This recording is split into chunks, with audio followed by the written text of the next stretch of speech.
Query lanjutan 2.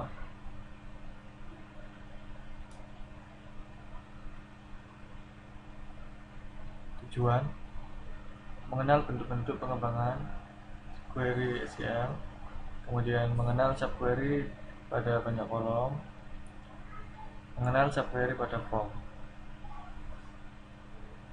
Subquery, apa itu subquery?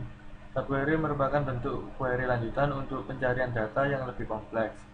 Kemudian statement select yang dilampirkan sebagai klausa dalam statement SQL yang lain terdiri atas subquery atau inner query dan main query atau outer query.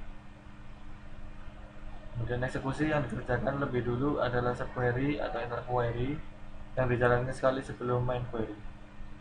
Hasil dari subquery digunakan oleh main query atau outer query.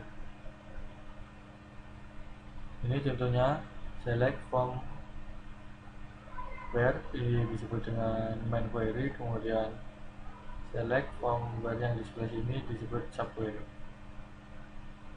Untuk query seperti berikut ini, yaitu contohnya pada SQL-nya select last name, from employees, where salary lebih dari select salary from employees, where employees ID sama dengan 49.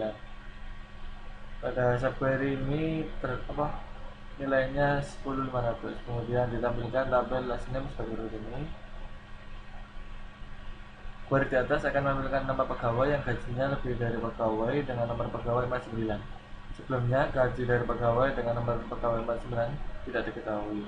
Untuk itu, kita tempatkan sebagai subquery agar nilai yang tidak diketahui tersebut dapat diketahui, dan pada ilustrasi gambar di atas, nilai gaji dari pegawai 149 adalah 10.500. Subquery pada banyak kolom. Setiap baris dari main query dibandingkan dengan nilai dari subquery, multiple row, dan multiple column. Contoh pembandingan banyak kolom dan baris kolom dan baris. Ini main query, yaitu where manager ID, department ID in subquery-nya adalah 190, 102, 60, 124, 50.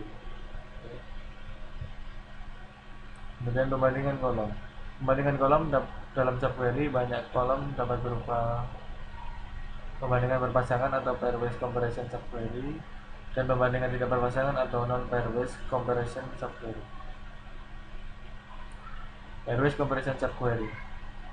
Berikut contoh pembandingan berpasangan untuk menampilkan detail dari data pegawai yang dimanajeri oleh manajer dan departemen yang sama dengan yang dimiliki oleh nomor pegawai 178.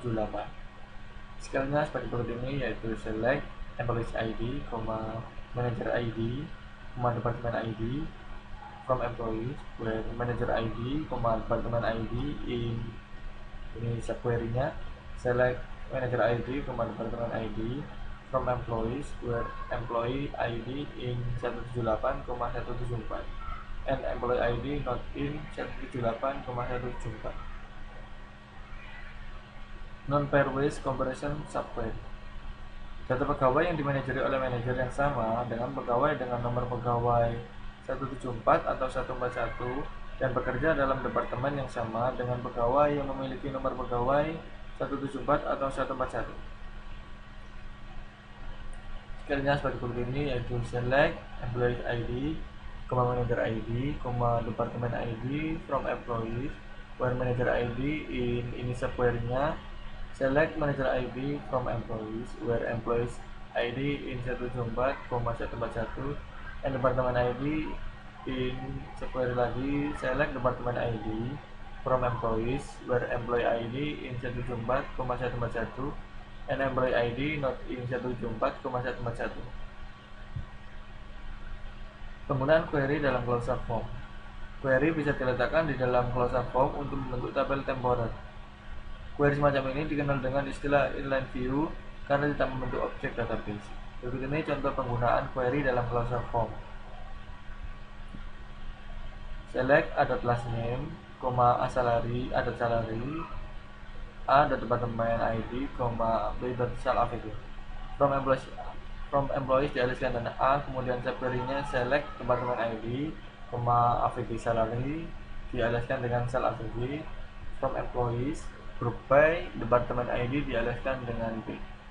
where a.department ID sama dengan b.department ID and a.salary lebih dari b.salary, maka akan ditampilkan tabel berikut yaitu last name, salary, department ID, dan salary seperti berikut ini.